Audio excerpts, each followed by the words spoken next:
President Cyril Ramaphosa, I will be doing this video in a language that I'm comfortable with, so jy moet dalk maar vir jou 'n vertaler kry of so, as jy wil verstaan wat ek sê.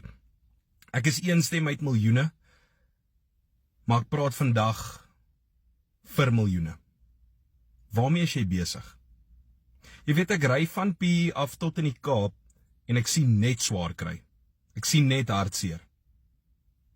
Kinders wat op hoofpaaie speel. Glo jy my nie?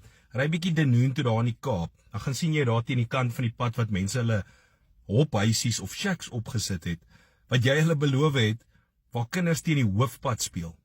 Infrastruktuur. Wat is dit?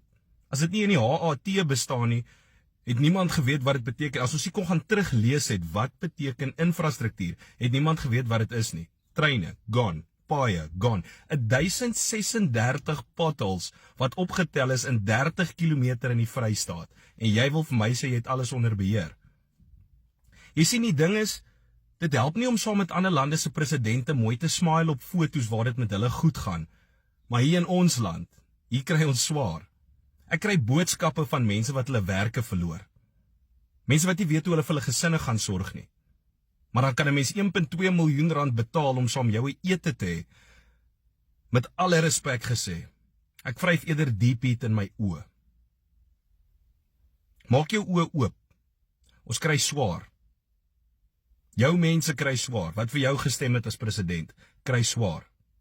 It's time to live up to your promise. This is one voice speaking for millions.